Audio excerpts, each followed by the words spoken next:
Well, it's been a minute since we've been here, hasn't it? Tears of the Kingdom is almost a year old now. We've had a year to learn the mechanics, the world, the tools, the story. We've had a year to explore this game. I haven't forgotten about this series, quite the opposite in fact. I've been getting ready to dive back into making these review videos and share my thoughts with you, because there's still a lot left to discover here in Hyrule, and I've been hard at work putting together my thoughts on this weird and wacky game.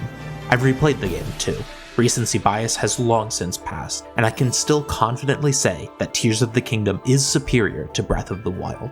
In almost every way, this game is a monumental improvement to what came before. Today, we're going to talk about one of the pieces of this game that were improved the most over Breath of the Wild: puzzle mechanics. So whip out your Ultra Hand and get your Zonite cores ready, because today's journey will be thorough. I'll also give you a quick reminder that this series is not spoiler safe. Breath of the Wild and Tears of the Kingdom may be fully spoiled if you haven't played them. This is a list of the rest of the games that I'll have visuals of. You'll probably be safe to watch this if these games are on your list, but I do show some screens and puzzles from these games, so be warned. Lastly, please be sure to hit the like button and subscribe to the channel if you enjoy game critiques, analysis, and video essays. I've been working hard to speed up the content pipeline, and I'd really like to hit 1,000 subscribers by the end of the year. I'd really appreciate your help in hitting that goal. Cool, that's all settled. Let's get started with the video. I'm Volcaronite, and today we're returning to our Tears of the Kingdom review series. It's time for Chapter 3, Positively Puzzled. Oh, real quick, I've also been streaming on Twitch. I play all sorts of games, including games that I'm writing videos for, so head on over to twitch.tv/VolcaronitePlays to check it out. The most crucial element of Breath of the Wild's puzzle designs were, usually, the requirement of your various Sheikah Slate runes. In fact, it could be argued that your runes were most useful in puzzles during that game. Each of the 4 primary runes were immensely useful in puzzles, but situational outside of them. Now, to be sure, this is pretty typical of Zelda tools. Your tools are required for puzzle solving, but mostly ignorable outside of that area. I think the Claw Shot in Skyward Sword is a great example of this. You get it just before entering the Great Sand Sea, then can use it to gain a couple of optional items around the area, but it's required to navigate the pirate stronghold. It's most useful in the exact way it was designed, and only situationally useful in the rest of the game. Breath of the Wild's various runes all generally adhered to this philosophy, though it was more true of some. Cryonis was the most like this. It was often required to navigate and complete certain shrines, but was rarely the best tool outside of them. Stasis and Magnesis both had more uses outside of the shrines, especially if you were interested in experimenting with the physics engine and manipulating the world, but they were still most useful in shrines. Bombs were an arguable exception to this, since having an unlimited supply of explosives was very powerful. But their lack of damage and small delay meant that they were most useful for exploding those things which were designed to be breakable, like walls and rocks, used as intended. This is a long tradition that Tears of the Kingdom positively shattered. You get 5 new Zonai hand abilities, which I've also been referring to as runes because they behave in the exact same way, and they are, for the most part, much more useful as world manipulation tools than as puzzle items. Let's take a closer look at each one to see what I mean. The rune that's the most situational to puzzles is probably Recall. This rune is a sort of upgrade, sort of downgrade to Stasis from the last game. It allows you to identify objects in motion and to reverse that motion in a limited way. You're taught to use this by reversing the motion of a large gear and a handful of platforms, and are eventually shown that it can be used on basically every physics-compatible object in the game. Rocks, platforms, materials, if you can move it, then it can be recalled. Now, recall is much more limited than stasis. You can't control the movement of an object aside from choosing where on its path of movement to hit recall. But you also don't need to spend any resources to direct it. You know exactly where each object is going to go every single time. Whenever you activate Recall, the world pauses. This felt very jarring to me at first, but I eventually came to understand it. Then you can look around and select an object to recall. Each movable object can be highlighted and shows the path that it would take if recalled. Once you select an object, it pauses for a moment in place before beginning on the route it took. You can ride objects like this or just watch them play out. When recall ends, either by reaching the end of a path or by being disabled by you, the object again pauses for a moment before resuming its typical physics. It's got a small learning curve, but is eventually useful enough. Next is Fuse. We talked about Fuse extensively in the combat chapter, so I won't go over the details again. But Fuse allows you to take any weapon or shield you can hold and combine it with most physics-compatible objects in the world to create something. What you create can be used as a weapon, but can also be used as a tool. It can smash rocks in the world, launch projectiles, or interact with Zonai devices. Fuse is actually pretty rarely used as a puzzle tool and is mostly a combat patch. Nevertheless, it's an interesting tool. Ascend is a peculiar addition. It's the only rune in Tears of the Kingdom and Breath of the Wild that isn't used to manipulate objects in the world. You use it to, well, ascend. It can take you up through an object or a piece of the world that is directly above you. We talked about this rune a bit in the world chapter, and it's not exactly complex, but it is unique. In fact, it arguably exists to replace a different tool from Breath of the Wild, Rayvali's Gale. In the previous game, the 4 dungeons each rewarded you with a champion ability that enhanced you, the player. And while they all had their uses, I think you'd be hard-pressed to find someone who said that Rayvali's Gale wasn't the most useful of them. Breath of the Wild was focused, designed, and built around exploration. Surfaces you needed to climb were the primary obstacle to that exploration, and Rayvali's Gale gave you a way around it. You created a gust of wind that would send you high into the sky, linked to a cooldown. It was an incredibly powerful tool. I'd personally say that it was too powerful, especially if you completed the Champion's Ballad DLC and shortened its cooldown, but hey, that's just me. Regardless, its absence in Tears of the Kingdom is very noticeable. Ascend kind of replaces it, but acts more as an exploration aid than as a puzzle tool. In fact, puzzles that do require or encourage the use of Ascend almost exclusively use it as a navigational assistant. As it happens, I can think of exactly one puzzle in the entire game that requires Ascend as a puzzle-solving tool, and it's this one, but we'll get to that in a bit. Ascend is pretty useful even though it's not a major puzzle element. And finally, we get to the most powerful rune in either game, Ultra Hand. I could describe Ultra Hand as Magnesis 2.0, which it sort of is, but it's so much more than that.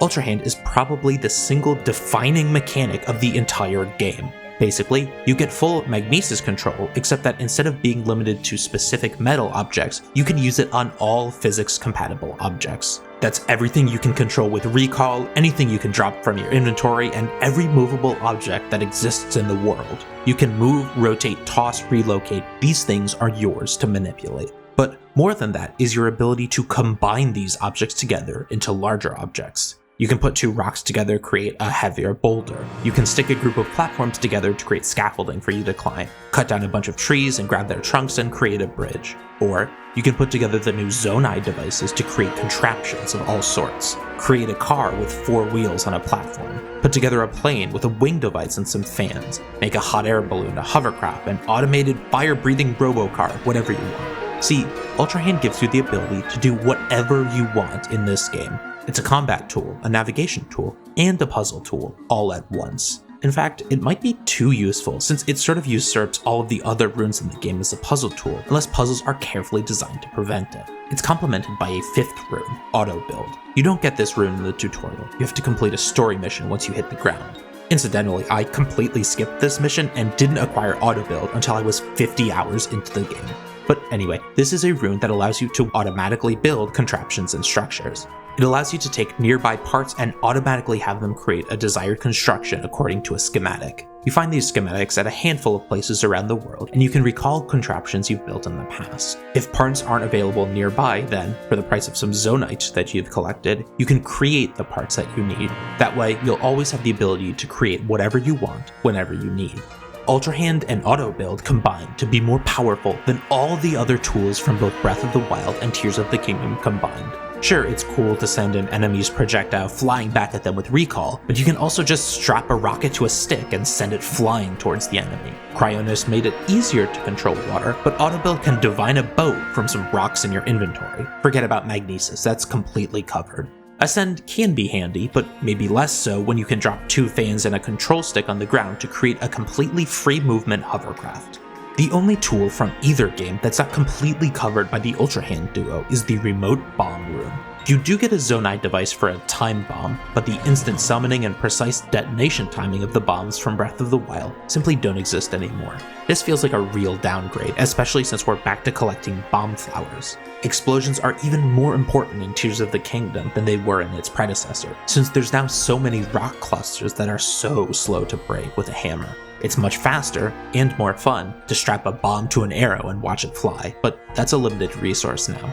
There is an alternative half solution to this problem, which gets us to the other half of your tools in the game. In Breath of the Wild, you were given those champion abilities at the end of each of the 4 major dungeons. These varied, but were all immensely powerful tools that allowed you to negate damage, come back from the dead, deal huge amounts of damage yourself, or basically fly. Tears of the Kingdom does things differently. It's a little like your dungeon items in most other Zelda games. You get a tool at the beginning of the dungeon that's required to help you complete it, then can take it out in the rest of the world for some small exploration advantages. The new Sage Vows that replace the champion abilities are considerably weaker and more situational, perhaps in contrast to your much stronger runes. But they also exist infinitely and on a cooldown that lasts 10 seconds instead of the, say, 30 minutes that Mipha's Grace took. We've talked about a few of these Sage Vows already, but let's go over them again here. Yunobo's Vow is the half solution to the bombs problem. If you have it equipped, you can basically cause Yunobo to roll in a straight line towards the first wall he hits. When he does, he explodes. This helps with navigating caves and breaking down rock clusters, and was the ability I found myself using the most often, though, to be sure, that wasn't very often at all. Sidon's Vow is this water shield. We chatted about it while discussing the boss fights that require it, but it's extraordinarily finicky. Its best use is in beating the on-fire air of Death Mountain in the depths below it, but even that was hard to manage because any hit caused it to disappear. I basically never used this one. Tulin's Vow is basically Revali's Gale but sideways, just a straight downgrade. A gust of wind blows you in whatever direction you're already flying. It wasn't even required in its own boss fight, and I used it a scant few times outside of that.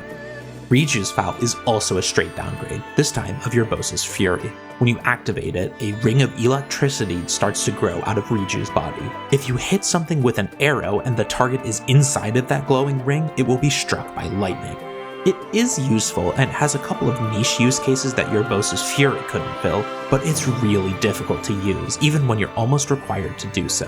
Finally, Minoru's Vow is the construct. As I mentioned, I really wanted to love this, especially since you can fuse objects to the arms and back of the construct, but it was just terrible to control. Sure, you can cross Hoogly Boogly in it, but it's almost always faster to hunt down a stall horse and use that, or, auto-build a machine. All of these abilities are pretty weak, and they're implemented in one of the most frustratingly clumsy ways imaginable. They aren't toggles in your controls or automatic settings like they were in Breath of the Wild. No, instead you summon an NPC ghost to follow you around. These things have a mind of their own, especially when they get distracted and try to beat up nearby enemies. To activate their ability, you have to go to them and manually activate it, getting one charge of the ability. You have to run to the sage every single time in order to activate these. It's fuse arrows all over again. That just about takes care of your toolbox for solving puzzles. This is what you've got to work with for all of your puzzles throughout the world. Now, let's look at those puzzles themselves and see what they require.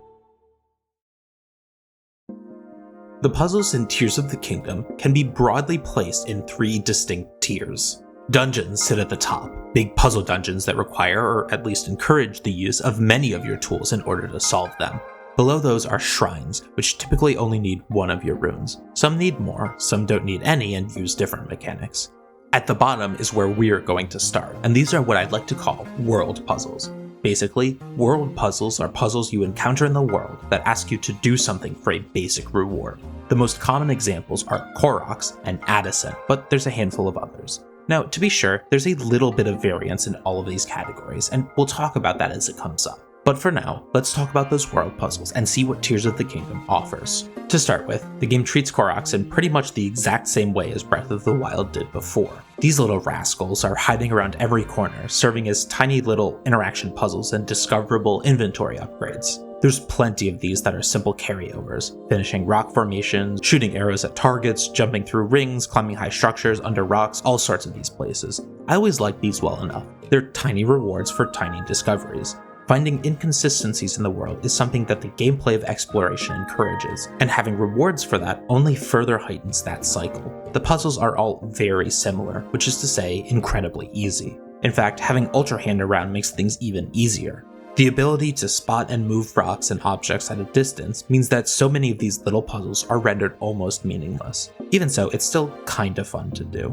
Now, the main new Korok puzzle type is the one that you've probably heard the most about. If the phrase, "I need to reach my friend," means anything to you, then you already know what I'm talking about. There's 100 Korok puzzles that involve taking a Korok from one location to another. This is marked by one Korok with a backpack calling for help, and another in a tent with a smoke signal. these puzzles seem incredibly silly. They're presented with that same sort of offhanded joviality that their Koroks and their "Yahaha!" exclamations are already known for. The Korok with the backpack is a physics-compatible object. That is, you can use Ultra Hand with it. The intended puzzle is usually to either simply carry it with Ultra Hand and then move it across some cursory danger, or to use nearby parts to construct a vehicle to move them. Both of these can be cute and a little fun, but they aren't exactly deeply engaging puzzles. They are introduced to you in a very interesting way. You encounter a lost Korok on the Great Sky Island, and you have to learn that it's a physics-compatible object, attach it to a minecart that you're also just learning about, and send it to a different island. This is a sort of navigational puzzle, and although it's very basic, it's a great tutorial that promises a further development on the idea. Unfortunately, this never happens. That may surprise you, given that the torturing of these Koroks has become one of the most famous parts of Tears of the Kingdom Online. This is because the Koroks can be attached to anything. That's right, make a big rocket and shoot them off into the sky, affix them to wheels and literally drive over them, create an aerial bomber that drops the things, whatever. You get a similar sort of Ultra Hand contraption puzzle out of the Addison quests. All over the world you'll see this bowl-cut chump just holding a sign. Now, despite the fact that his only job was to place these signs, his employment with a construction agency, and that construction agency's numerous public material stockpiles all placed within eyeline of Addison, he did not construct a signpost that can stand on its own. Now, of course, he certainly can't lay the sign down and fix it, you'll have to do it for him. Not by holding the sign with your hands or building the base to his instruction, but by using the braces and channels that are built into the signboard in order to craft a bespoke support out of those nearby construction materials. This series of quests is stupid, but the good kind of stupid. It's very Zelda tropey stupid, like the King Zora from Ocarina of Time moving ever so slowly out of the way. It also plays into the physics sandbox element of the game. Like the Koroks, these world puzzles are differentiated from shrine puzzles not only by their placement in the world, but by the fact that they aren't really puzzles in a traditional sense. At no point during these quests do you have to solve something that's presented cryptically. It's extraordinarily clear what you need to do. Usually, spotting something is the same as solving it with these puzzles. I think this has pros and cons. The pros are obvious. The physics sandboxy elements of Tears of the Kingdom are unique in current gaming, basically unrestricted, and a lot of fun to play with. Learning how the different contraptions work and trying to create some ridiculous contraption to accomplish a simple task is great. Building one of these, or indeed, seeing someone else's crazy contraption, can be a lot of fun. The downside to this is that these aren't really puzzles. I think Breath of the Wild could get away with calling some of these super basic Korok challenges puzzles because of their novelty. Sure, finding a row of 3 trees to shoot apples out of is hardly a puzzle concept, but figuring out that those 3 trees are something to solve was kind of its own puzzle. Because each instance of these things was new, discovering that they existed at all was a bit of a brain teaser. But 7 years later, those same Koroks aren't puzzling.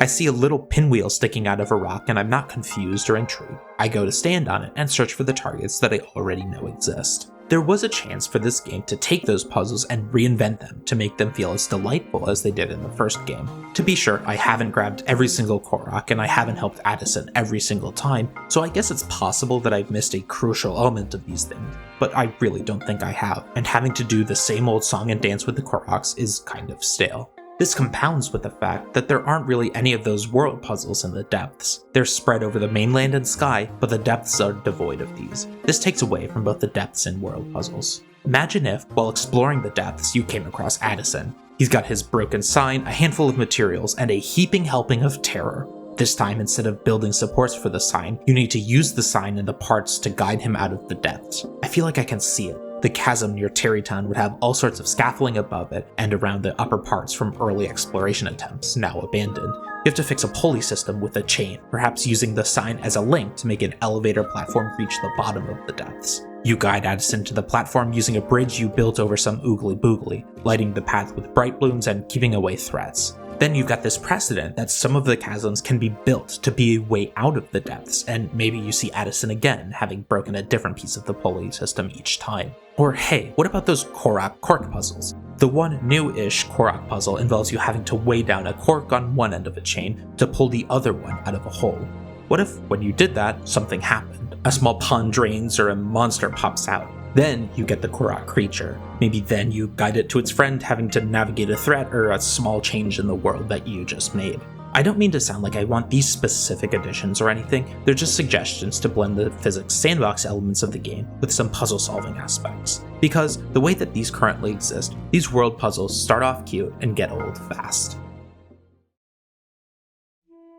Let's move on to shrines now, where the puzzles get a little more clear. In Breath of the Wild, shrines exist to test at least one of three things: your knowledge of your runes, your combat ability, or your ability to navigate obstacles. Some tested more, a rare few tested all three, but they all existed to test at least one of these. Tears of the Kingdom basically treats its shrines in the exact same way. Let's knock off the shrines that aren't actually puzzles. There are 21 shrines dedicated to combat, 7 training shrines, and 14 proving ground shrines. 50 more are Raru's Blessing shrines, which only exist as interior treasure rooms. This leaves 81 shrines with interior puzzles. We're gonna get to those shrine quests too, but let's start with the shrines themselves.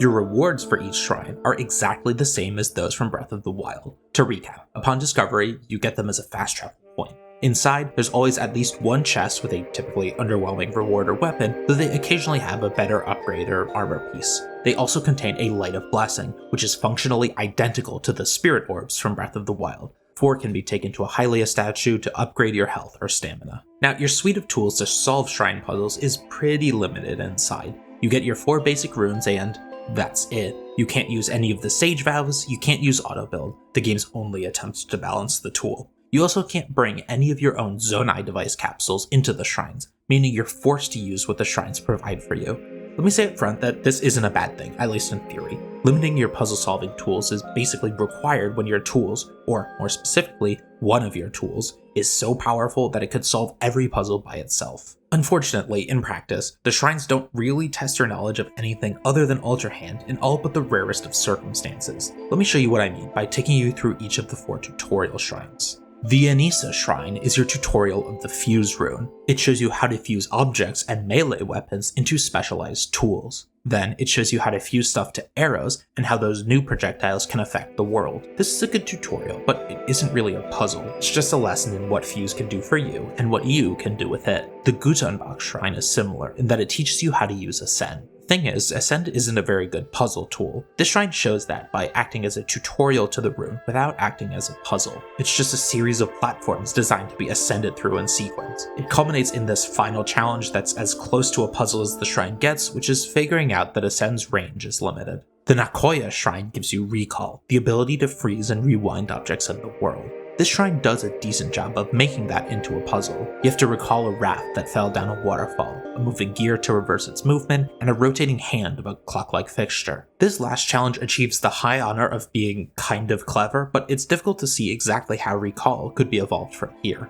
Now compare those to the Yuko Shrine, which gives you Ultra Hand. It presents you with a gap that you need to move an object to cross, then a gap that requires you to put 2 objects together to cross, then a track that you need to build a special contraption to use to cross a gap. Sure, the developments each do the same thing, but it's easy to see how this can be developed. This learning continues as you navigate the overworld of the Great Sky Island, creating vehicles with Zonai parts that allow you to navigate the island freely. None of the other runes get this development. And that's basically the golden rule of all shrines. In each of them, you can either decimate the challenge with Ultra Hand, or are required to use one of the others because the pieces for Ultra Hand aren't there. Let's look at this shrine. It's called Utogis. It sits just south of the Dueling Peaks, and it's one of just a few shrines that encourages you to use Fuse as a puzzle mechanic. It's kind of clever, at least on the surface. You enter this cave and work your way in to find this peculiar circle on the ground. You stand on it, it lights up, and you notice another ring along a far wall. Clearly, you have to do something. The first thing I did was to try and fire an arrow through the ring, which didn't work. There were a couple of spears nearby, so I grabbed one and tried to chuck it through the ring, but it was too far away. Now, next to these spears are a couple of Zonai rocket devices. I tried to Ultra Hand them into a little contraption that would send the spear through the ring for about 5 minutes, but I couldn't get the angle quite right. The rocket kind of curved up and away from the ring, no matter what. Of course, I then had the realization that I could fuse the rocket to the spear, which I proceeded to do. It slipped my mind since Fuse is almost exclusively a combat mechanic, but I eventually came around to it. I got my rocket-powered spear and gave it a toss, and it worked. The spear flew straight through the ring and the shrine appeared. I thought this was really cool. What other Fuse puzzles would the shrine hold now? It turns out, none. That shrine was a Raru's Blessing shrine. That solitary level of the puzzle, find the glowy spot on the ground, use Fuse once, throw thing, was the whole puzzle. I found myself thinking of the Utoja's Shrine quite a lot during my playthrough. I mean, fuse could be used as a puzzle mechanic, and Utoja showed the first step of that. Why weren't there just more steps? I found myself thinking of what else could be done. What if there was a puzzle that you needed to lure an animal onto a pressure plate, but it was across a gap? You could fuse a piece of meat onto a boomerang, then toss it to get the animal's attention and cause it to follow the meat until it reached a pressure plate. Or maybe something like the Utoja's Shrine puzzle, except instead of a spear, it's a lopsided sword or stick. The rocket you fuse balances it out. The one-dimensional fuse mechanic could make sure it always fuses this way. But when it's over, the sword curves in the air to pass through a ring that's behind a wall. I thought about the Soryo Tenalg Shrine on the big rock of Gerudo Town, where you had to manipulate a fan to blow sand piles and, eventually, yourself. This was another puzzle where fuse could have been used. Perhaps the puzzle could have given you a shield as well as a fan and encouraged you to fuse the two together. You could run with a fan strapped to your back, blow away sand piles, then what? See, the rest of the puzzle uses the fan a bit more. All the while, the fan isn't even the main puzzle element. You're manipulating mirrors and sensors to guide a beam of light throughout the puzzle to the end. The fan is just one of several Ultra Hand tools that you have to use. As I mentioned earlier, there is one shrine that does manage to kind of use Ascend as a puzzle mechanic, and it was pretty good. The Orokium Shrine is a pretty beefy shrine with multiple layers of puzzle and combat, and keeping track of where you are in the shrine can be a challenge. That's important because there are a few places in the shrine that you have to ascend to access, and knowing where those places are in relation to you is important. It's not groundbreaking stuff or anything, but it is neat. Kind of makes me wish that there were more places in the world where you had to track certain destinations from your position without a map. Fuse, Ascend, and Recall are all cool runes to be sure. They all have their uses and are helpful in their own right, but they're all simply outclassed by Ultra Hand. Ultra Hand is too powerful as a puzzle mechanic to ignore. Nothing proves this clearer than that Utoja's Shrine. See, even though I missed it on my completion of the puzzle, there's actually a notebook here in the cave. Reading the notebook gives the entire solution away. It gives a different solution than the one I used. It wants you to fuse a key swing instead of a rocket, but it's the same base level puzzle. Find the spear, fuse it to one thing that's lying around in the cave, throw the spear. And this puzzle is considered complex or obscure enough that the game literally gives you the solution word for word. Tears of the Kingdom knows that its players have been trained to prioritize Ultra Hand for puzzles. It went out of its way to train them on this fact. The Ultra Hand tutorial shrine is probably the first shrine that players will go to on the Great Sky Island. Ultra Hand is used to navigate around the Great Sky Island, even between the other shrines that give you different tools. Ultra Hand is your puzzle tool, and the rest just sit around in search of a use. I could just leave this here, noting that Tears of the Kingdom gives players a lot of tools, but because one is so overpowered, the rest are wanting. But the fact is that the Ultra Hand puzzles can be really clever and inventive. Let's talk about a couple of them briefly. The Ryogok Shrine is pretty cool. The Force Transfer puzzle has you using a set of these beams to connect separated gears and work through machinery. You place it here to connect the cogs and open a door, then use another beam to pull a lever, and then are faced with this cog. There's a handful of ways to solve this one, but I found myself using this solution that incorporates Recall and Ascend as well. I quite liked this shrine. The Geocomb Shrine was another neat one. This one is very much an extension of the Ultra Hand tutorial, and it shows how the idea of build thing to cross pit is such a good base by being so simple. Getting to build these roller coaster carts was a lot of fun, and the challenge of having to build one that can change tracks like this is one I'll remember fondly for a long time. I've mentioned these Sky Crystal Shrines before, but they were excellent. Having to use the shrine to guide you to a crystal, build a contraption, and take the crystal back was always a ton of fun. I kind of wish there was an ultimate turbo super version of this where you had a shrine in the sky above Eventide Isle, which is in the far southeast corner of the map, that pointed you to a crystal in the depths underneath the Hebra Mountains, all the way in the northwest of the map. This could have been an incredible navigation challenge. Even without this though, these were still some of my favorite challenges of the game. I'd also like to acknowledge that there are several more shrines in this game that have shrine puzzle-like challenges that exist in the world. There were some of these in Breath of the Wild, the labyrinths come to mind, but in general, they feel much more fleshed out in this game. Places like the 3 Bravery Synonym Island shrines requiring you to complete the diving challenge before you can unlock the shrine were fun. The Zonite Forge Island holding the Yansamin shrine was particularly awesome. Dropping down into it, dodging lasers through an upward airstream like it's Mission Impossible, then having that be a kind of precursor to the low-gravity proving ground inside. All of it was great. I do want to talk about those Proving Ground shrines briefly. In Breath of the Wild, Eventide Isle was one of my personal favorite moments, so, in theory, these shrines having that event all over should be a great challenge. And at first, I did enjoy them. I particularly liked the ones that had an extra challenge gimmick, like that one in the Yansamen Shrine, or the Simosawak Shrine that has you fighting in the darkness. But these were certainly less impressive than Eventide. The surprise factor of Eventide, as well as the sense that you were well and truly trapped, played a huge role in the isolation and excitement of the challenge. I did get a bit tired of them by the end, but they were fine overall. The labyrinth puzzles were fantastic. Having 3 different puzzles that cause you to jump between the layers of the world was so much fun, and I've already talked about how much I love the Flux Construct fights. I had wondered how the labyrinths would be adapted into the new game, and this fracturing of them was basically exactly what I would have wanted. I think that's about it for the shrines, but there's actually one more puzzle type that I'd like to include in this section. They're the Sage Will challenges. These are really similar in construction to some of those shrine puzzles, though they tend to be a bit less focused on your runes and more on navigation and timing.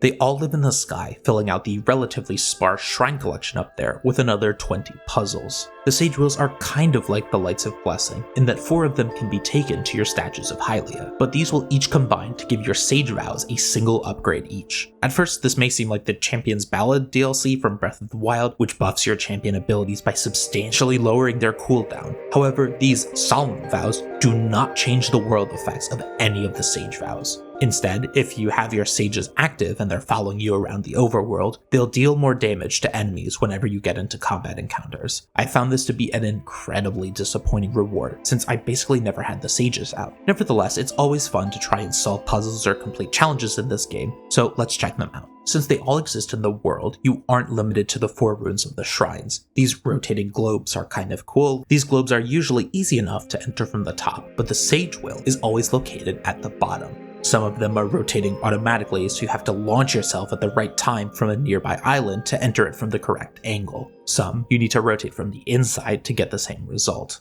My favorite Sage Vow puzzle, and one of my favorite puzzles in the game, was this one on Starview Island. This actually unlocks both a shrine and a Sage Will, which isn't great, but having to align the light sources and navigate around the inside of the globe was really cool. A few of these are guarded by the King Gliax, which I consider to be the hardest boss in the game. The Gliax as a group were already the hardest mini-bosses, and the King Gliax turned those fights up to 11. Regular Gliax are limited to a single type of elemental attack, fire, ice, electricity, but the King Gliax get all 3, and they are tough. I love these fights almost as much as the Flux Constructs. Overall, I think this middle level of puzzles is quite a bit better than those from Breath of the Wild. Even though Ultra Hand is powerful enough to outstrip and outclass the rest of your abilities in most cases, the creativity of that rune, combined with the many superior overworld puzzles, left a much better impression on me. There weren't too many combinations of runes and skills like I had asked for, but the larger puzzles and integration with the world mean that, even though there were many of those boring one-step puzzles just like the previous game, the ceiling of how good these shrines can get is much, much higher.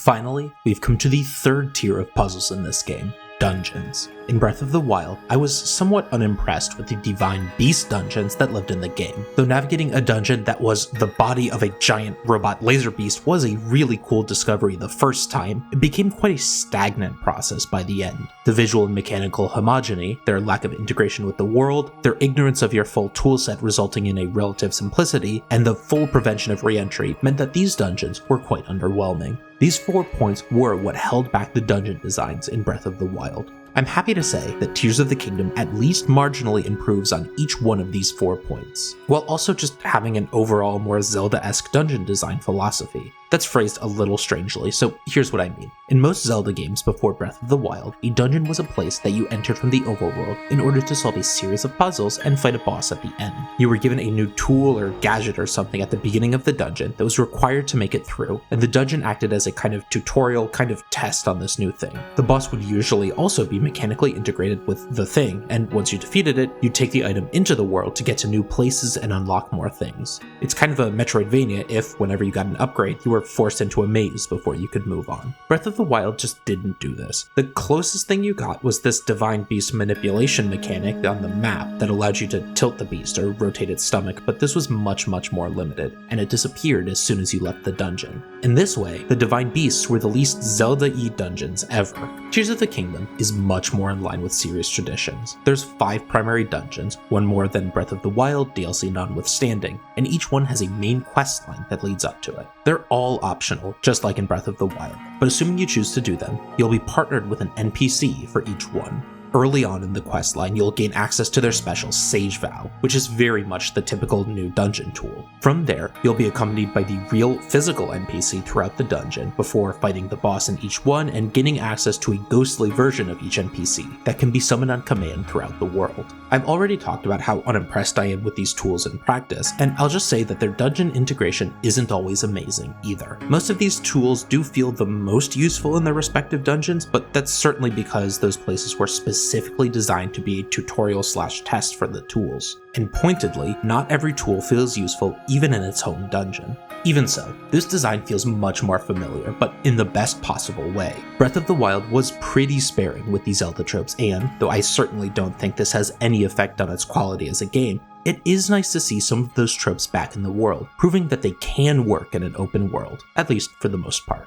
Let's talk about these new dungeons then, while also talking about the 4 key disappointments from Breath of the Wild and how they're addressed. The first dungeon I want to talk about is the Fire Temple. This place, an enormous underground fortress beneath Death Mountain, is a great example of how Tears of the Kingdom addresses the first disappointment: visual and mechanical homogeny. All 4 of the Divine Beasts use the same general brown rock, cyan lights, and 5 MacGuffin progression. It gets old fast. Luckily, the visual variety of these new dungeons is instantly apparent here in the Fire Temple. Now, with it also using that underground rock and fire particles, it definitely does resemble the Divine Beast Vah Rudania, but that's just on the surface. Here's the map of this place.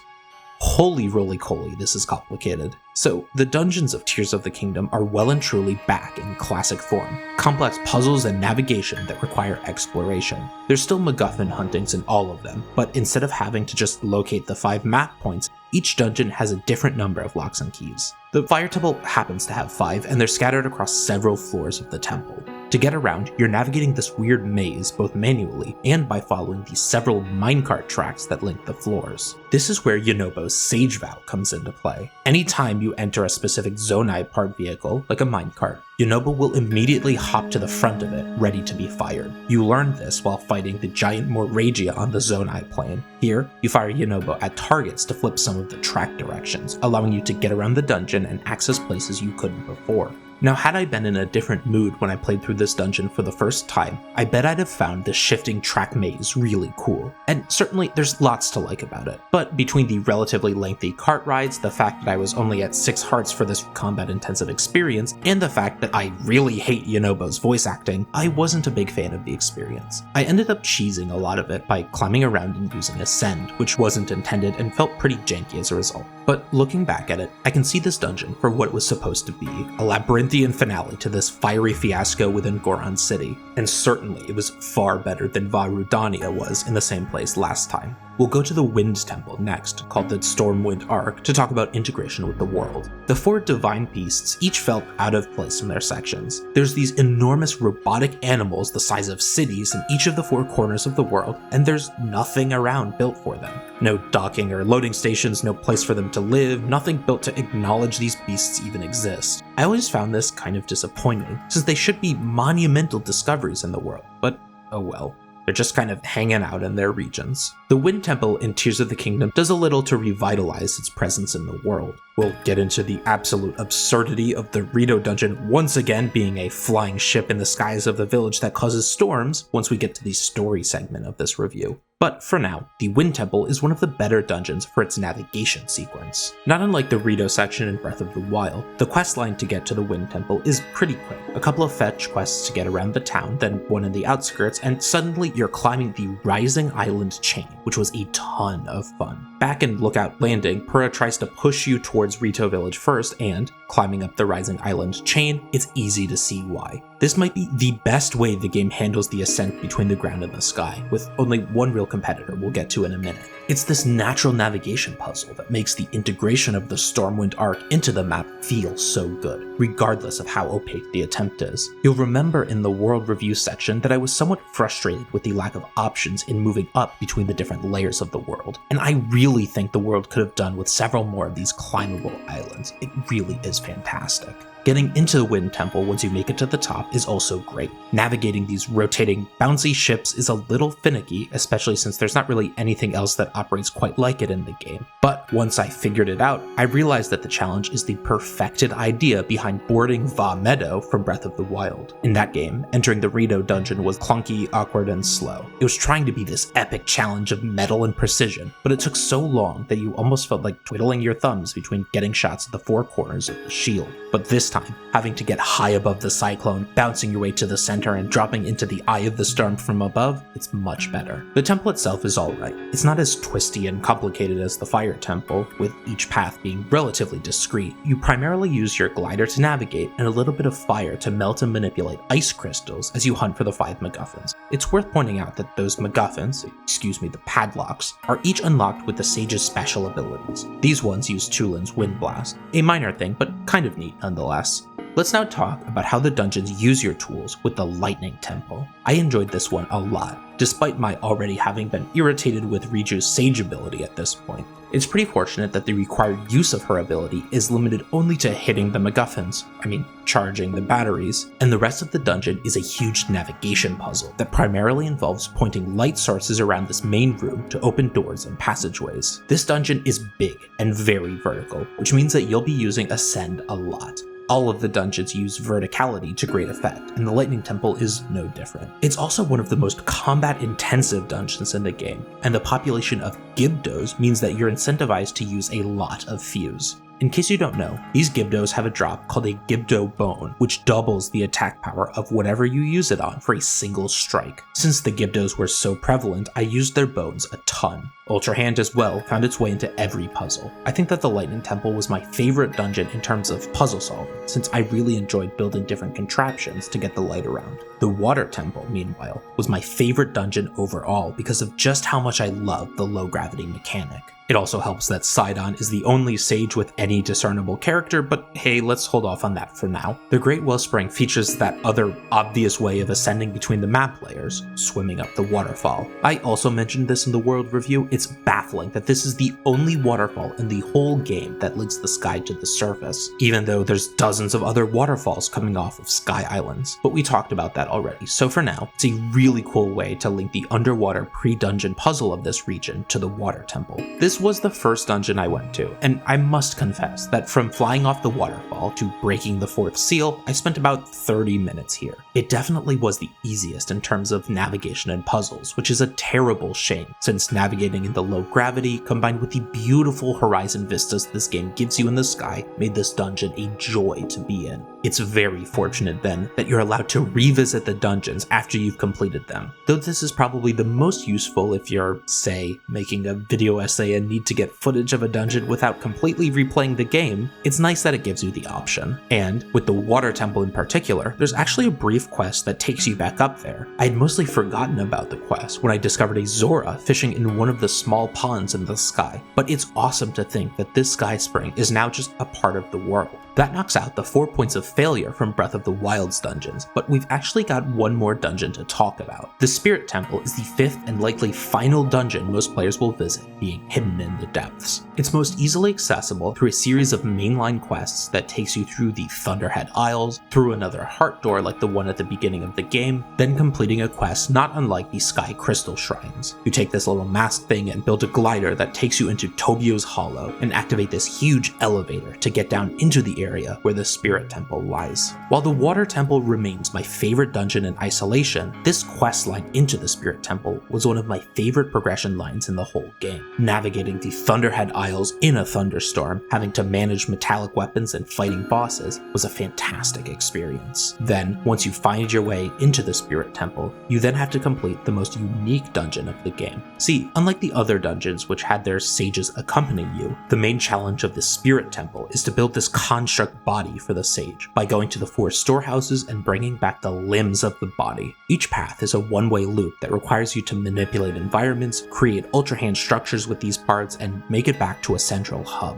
Now, you could say that this is barely a fresh coat of paint on the otherwise identical system, and I wouldn't completely disagree with you, but this was still different enough from the rest of the dungeons, and the puzzles were generally engaging enough that I really enjoyed this. There's still nothing incredibly complicated here, but it was a lot of fun. I do wish the developers had played with this idea a little more. The limbs all come in these boxes, but it could have been neat if they were unique objects with joints and behaviors of their own. And my immediate fawning over the result of completing this construct, being able to ride a mech in Zelda, was torpedoed by the clunky controls of the thing as I escorted it through the final leg of the dungeon to the worst boss in the game. Even so, I still loved this dungeon, perhaps especially since you aren't saddled with a sage power. Finally, I'll just briefly mention the last dungeon-y place in Hyrule, and that would once again be Hyrule Castle. Because the thing is fractured between multiple layers, the core of the castle does feel smaller than it did in the last game. It's also a bit less exciting to explore, though this is mainly due to the familiarity of the region combined with some of the paths being blocked. But Hyrule Castle was a fantastic place to explore in Breath of the Wild, so even though this rendition is a step down, it's still a lot of fun, especially when you have to dart around it, fighting the handful of multi-mob bosses before the big Phantom Ganon fight in the Sanctum.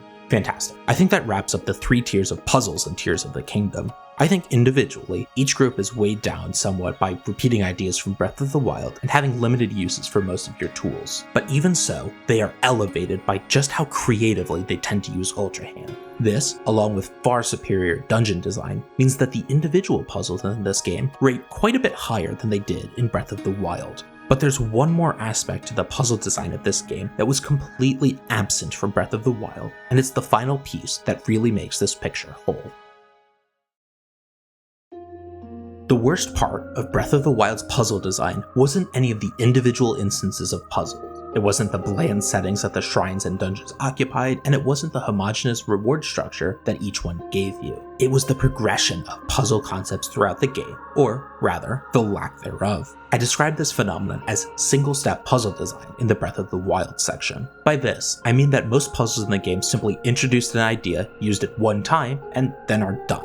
And, because of the openness of the world, every single puzzle in the game is treated as if it's the first one a player will ever see, because there's a chance it might be. Now, this mindset is still very much present in many of the individual shrines, and even occasionally pops up in the dungeons. But the area that Tears of the Kingdom fabulously iterates on is the idea that the shrines and dungeons don't exist in a vacuum. If we take a look at, say, the Fire Temple, and imagine that I went through it as intended, we can see that this dungeon primarily uses 3 different puzzle concepts. Those are manipulating a Zonai water spout to create rocks on lava, navigating minecart puzzles, and using Yunobo's Sage Vow. These are mechanics that are, while not exactly complex on their own, complexly integrated with navigation in the Fire Temple. It can be tricky to remember how and when to use each skill. Fortunately, Tears of the Kingdom is prepared for this. See, there are several shrines dotted around the Elden region, and each of them is a focus in a single aspect of the Fire Temple. Here, take the Geotok Shrine. It's a shrine that you'll almost definitely notice during the main quest here on Death Mountain, and that's no accident. You'll start by donning some fireproof armor or drinking a fireproof elixir before hitting the minecart tracks in order to get over to the cave where this shrine sits. Once in that cave, you'll be suspended over lava, riding minecarts across branching, spiraling tracks. There's a handful of arrow signs that you hit with your own arrows in order to flip the minecart track direction to make it to the end. There's also the Marakugok Shrine, which involves you using Ultra Hand to build these segmented bridges, using the pieces to make something like a rope bridge over the gaps. or the Moshapen Shrine. This one's another world puzzle leading to the shrine, where you have to get fireproof again and use a Zonai hydrant machine to create floating stone paths across a lava lake.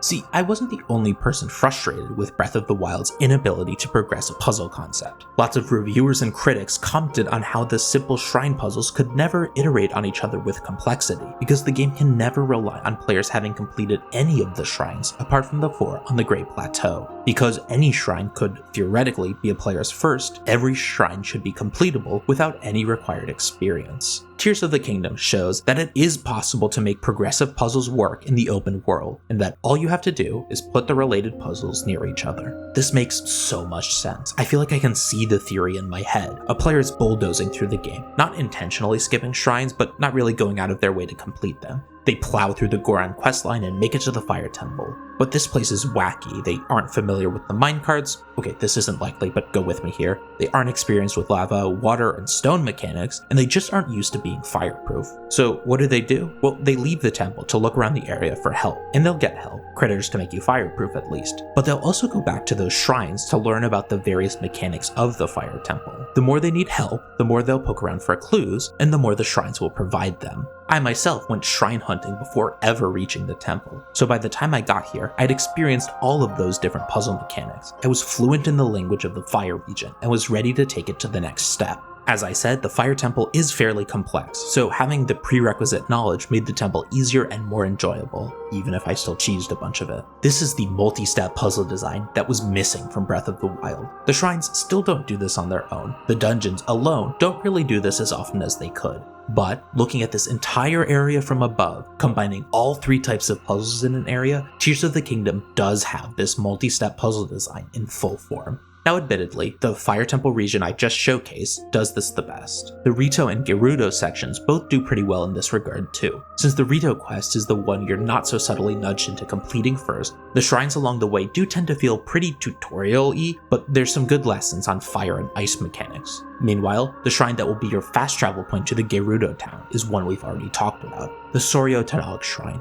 Blowing sand and manipulating light are 2 crucial elements for the Lightning Temple, so it's good that this is here. The Zora region really only has one related shrine around it, the Mogawak Shrine. It's a neat puzzle, but it's mostly focused on using the water to charge a battery, then discharging that battery at different points around the area. There's a few water manipulation tricks here, which you will use, and you learn that water can carry electricity, but I feel like there are missed opportunities here. The Spirit Temple doesn't really have this at all, but it also doesn't really need it. The puzzles here are all Ultra Hand navigation puzzles, similar to the Sky Crystal Shrine puzzles, so by the time you're here, you'll have ample experience for this kind of challenge. It's worth noting that all 4 primary regions have quest lines that take you into dungeon-ish kinds of places, and these are much more explicit in their dungeon preparatory nature. The ancient Zora ruins live beneath the East Reservoir Lake for the Water Temple, the entire Rising Island chain for the Wind Temple, the underground Gerudo hideout and ruins for the Lightning Temple, and all of Death Mountain for the Fire Temple. I think the Rito questline does this the best. The Myomechas Shrine is literally on your way to the top of the dungeon, and it teaches you how to navigate the trampoline posts that take you to the dungeon. It's pretty much exactly what anyone could ask for, a chance to practice a new mechanic first before iterating on it later. The Zora questline's Ego-Shun Shrine does something very similar, this time with water hordes. Overall, this is the puzzle area where the most improvement was made. It seems almost too obvious for a game in a series that is as historically puzzle-centric as Zelda, but having puzzle challenges that iterate and build off of each other is a good thing. It was missing in Breath of the Wild, and the game was made worse for it. Now it's back, and I couldn't be happier. Please, Nintendo, never leave this out again. And that brings us to the end of this chapter.